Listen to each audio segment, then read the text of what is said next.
that they could apply later in their life and solving community problems or world problems.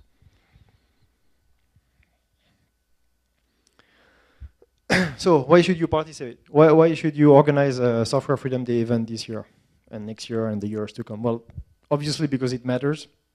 I think that's clear now. It's fun. I'm not smiling, I'm a bit tired actually, but it's actually fun. I've organized 3 Software Freedom Days 3 years, for the past 3 years, sorry. The first year I did 1 event where we had about 700 people.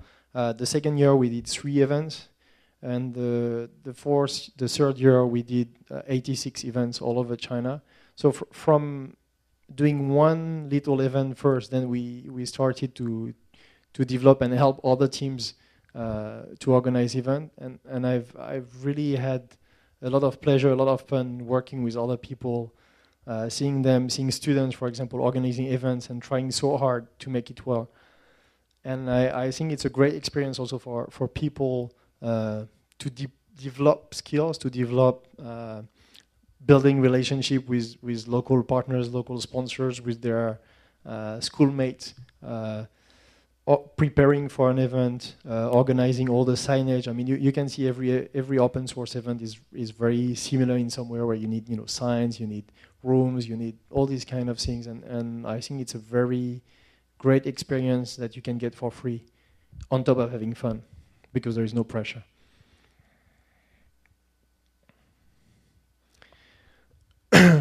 So I think yeah, one more reason is actually the community you organize it for will thank you later. So, and of course we need you. We want to have more and more people talking about free software, so we definitely need you. The next thing important is location. I think location is everywhere. So how do you organize a free software event? Well, you have many ways to do it. There is not one specific way. This is a Thai from Thailand team that decided to go around the place. So they actually used the thing we shipped, which is the T-shirt, the balloons, the CDs, and they went around their city advertising free software. There's a lot more picture on Flickr. I just took 2.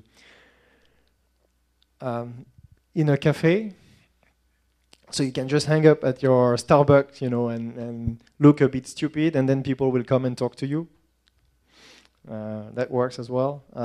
It could be also in a flea market. So you just take a booth outside, and the same people will be curious. They will come. If the more color you have, the better you will attract people. It's really, at least what I like about these events is you really get to talk to people one-on-one and discuss about free software, which is very efficient. A lot more than one-to-many, I find.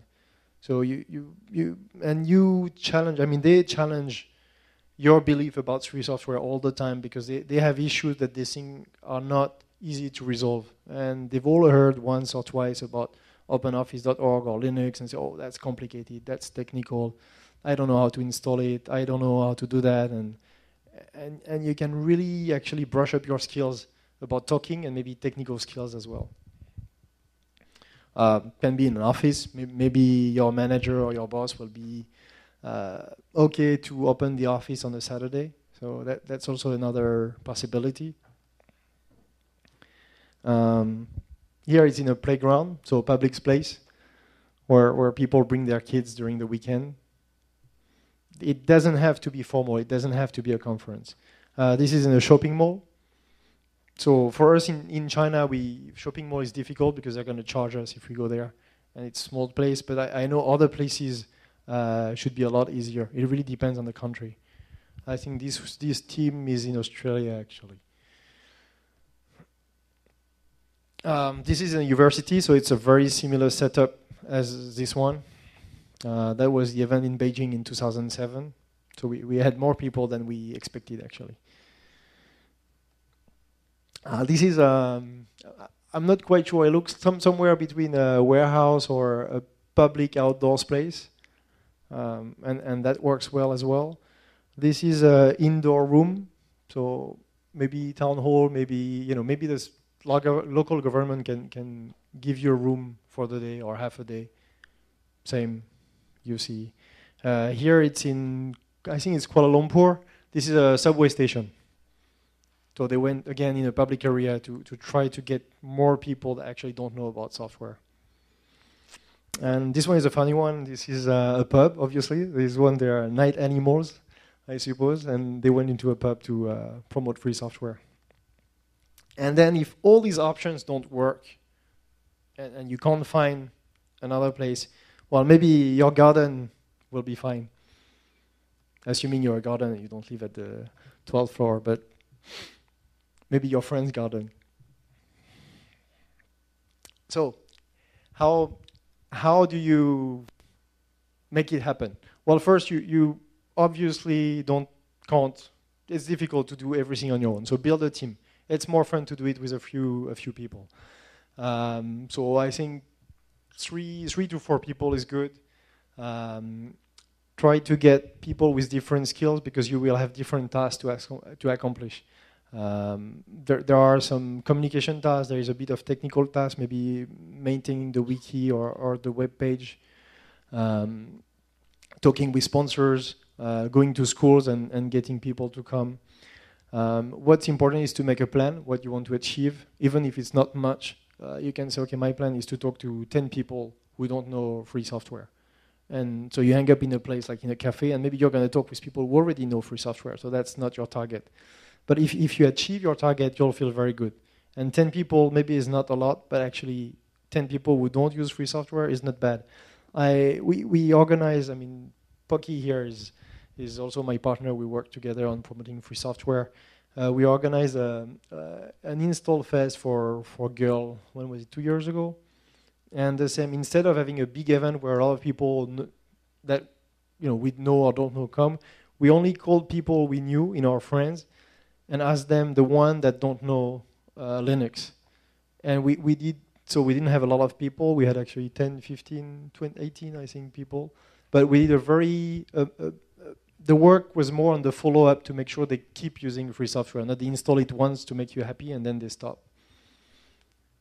Sorry? And yeah, a lot of customization. Like there was a theme. It was not just to install Linux. It was also how to customize your desktop to make it look the way you want. Women, they like pink background and these kind of things.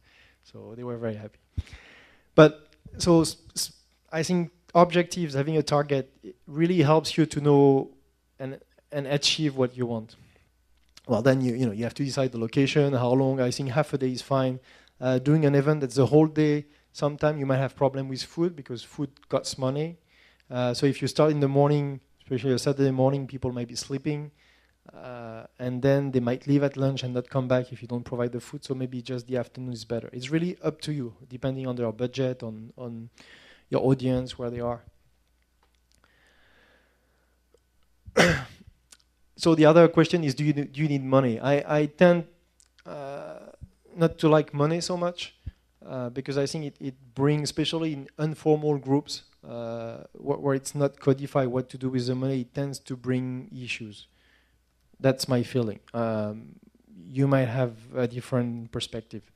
One thing you can do is also to sell, if you print CDs to give to people, is to sell them for maybe a small amount of money. So assuming it costs 20 cents to burn a CD, a blank CD. If you sell them $1 and you tell people, okay, I can give you free software but for $1, it's not a lot of money. So if people care, actually don't mind to give $1, and then it allows you to compensate the money you invest, and it's not a lot of money.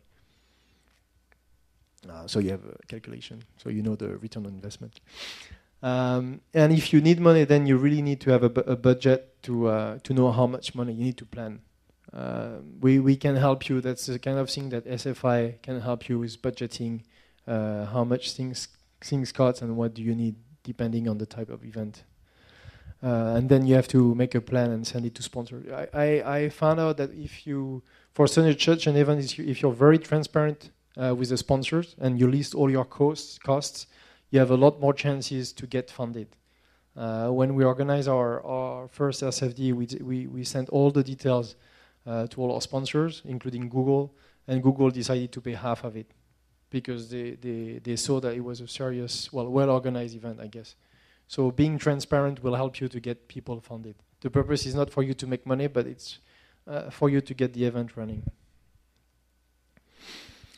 So this is, I'm not sure whether, I forgot if it's Pakistan or Indian, but it's a guy, this team decided to burn their CD and make some stickers, and you have, sweat labor, you have to put stickers by yourself.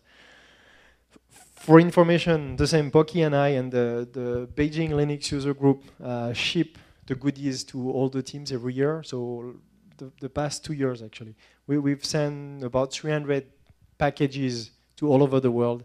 And we make that during one evening, and so you have a group of 6, 7, 8 people putting T-shirts, CDs in envelope, and sticking the address, and it looks very much like this. A bit busier, but very similar.